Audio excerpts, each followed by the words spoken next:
like to take a look at charities on overnight. Sometimes we don't just take a look at charities within Australia, but we take a look at charities that are based overseas. And one of those is exactly what we're looking at today. Mary Northmore is the founder of a charity which is called the Smile Foundation and joins me on the program. Hello, Mary. Hello. Hi. Mary, nice to talk to you. Firstly, tell us what the Smile Foundation is. Yeah, we're a charitable organisation. We look for and we assist people, mostly children, who have cleft and other craniofacial disabilities, and we try to get them the appropriate medical care that they need so that they can just get on with having a natural, normal, healthy life.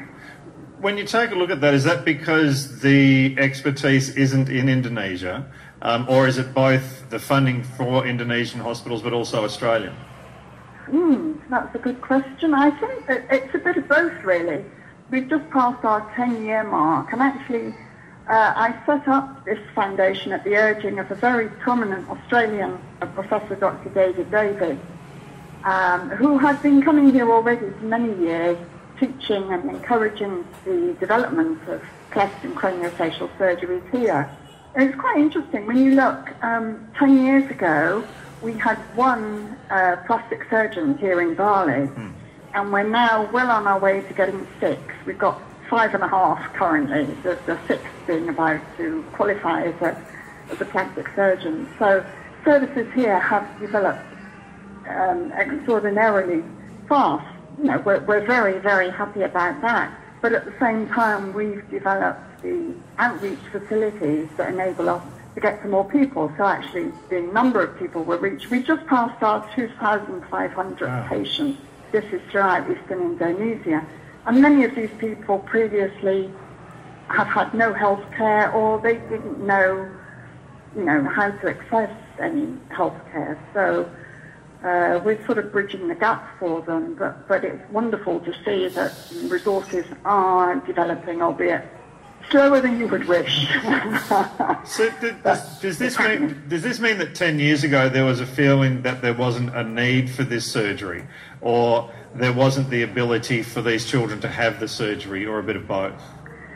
I think it was that there just wasn't, without sort of reasonable hospitals and specialist doctors and the whole machinery in place to take care of these patients. Many cleft patients, if it's merely a cleft lip, it's actually not a particularly difficult or complicated operation. The degree of the cleft deformity, disability, is the thing that determines how serious the series of protocols are needed. But certainly, when we started 10 years ago, for example, I think in Indonesia there were no speech therapists. And now we ourselves employ 2 speech therapists just on the island of Flores. So that's helping people with cleft palate who frequently have speech problems. It's helping them to speak more like the rest of us. Yeah. What difference does What difference does that make for children and then through their adult lives within the village? Oh, it's extraordinary. And it goes beyond the child. I mean, I think any parent, any mother who has a child with a problem, and particularly, a serious problem on the face. When we meet people, what do we look at? We look at the face. And something not right with the face, I think, is always more distressing, perhaps, than maybe even certain other disabilities. But I know, from parents that we talk to, that we meet, they say, my boy can get married. They're frightened that nobody will want them. And they're so worried about being discriminated against, worried that, they'll always be laughed at or bullied or just not given a fair chance. So the fact that we can facilitate these operations and this treatment and this care, I think, not just for that person, but for the whole family, for the community, caring for somebody with a disability. When it's a baby, often they can't feed properly, they will have breathing problems, their lungs may be affected, they may not grow as strong and healthy as they should. There are so many secondary factors, if I could put it that way, that make it a very big problem for communities, and to have it taken care of and looked after properly, I think is something that the entire community are very grateful for and recognise. Mary, these things that we... very satisfying. Are a lot of these things that do we take these things for granted in Australia, and that it's not major, a lot of the things that are done are not major surgery here? Yeah, I think that probably is true to a large extent, and I'm originally from England, and certainly an ultrasound often will reveal that there could be a problem, and the parents will have counselling, and the child will have care from birth, and often, you wouldn't see it, whereas here, without that sort of care, the oldest patient that we treated, a gentleman who had a cleft lip, he was 62. And he didn't know he could have an operation, and he danced all the way home. He was so happy.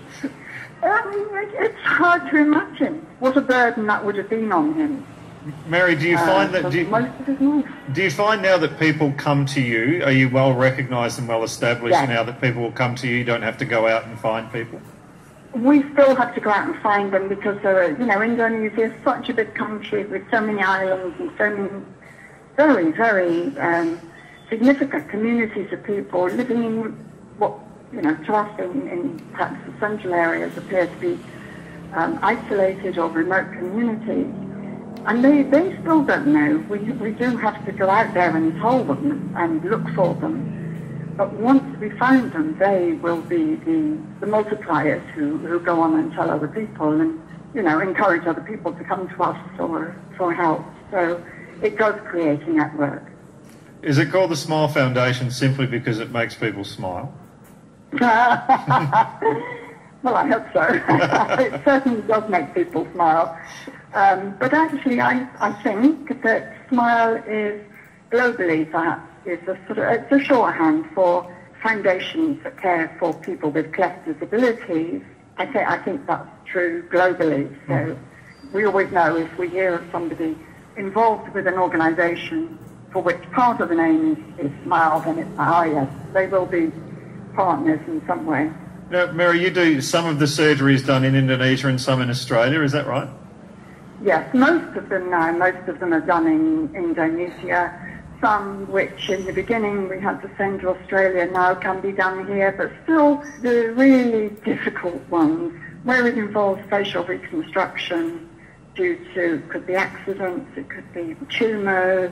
We're extremely grateful. The government of South Australia very, very kindly, very generously give us up to 10 patients a year can go to the Australian Craniofacial Unit and get free medical care.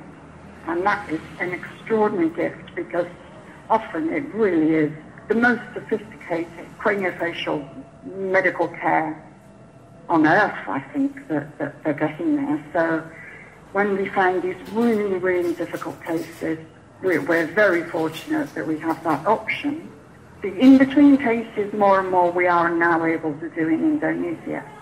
So it's gratifying to see the development, but it's also, we're very conscious that the Australian Craniofacial Unit do give so much to our patients. And as I say, thanks to the government of South Australia. Mary, we live in a global community in which we should be supporting everybody around the world in whatever way we possibly can. I presume that, do you get support from many countries for the work that you do?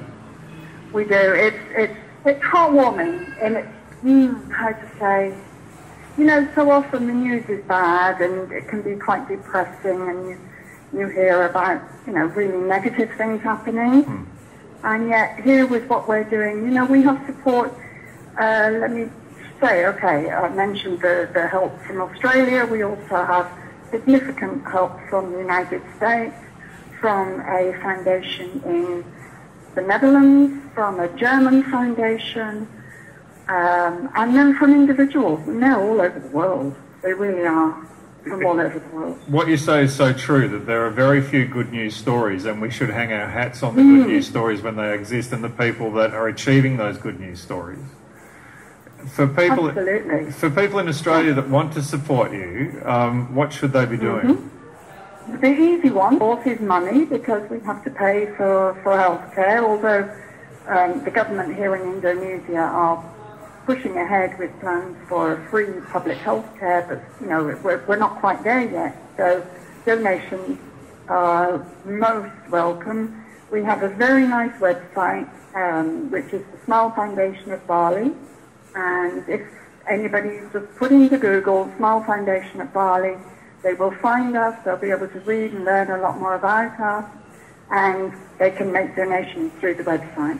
There are so many of us. But other than that, yeah, there are so many of us that go to Bali.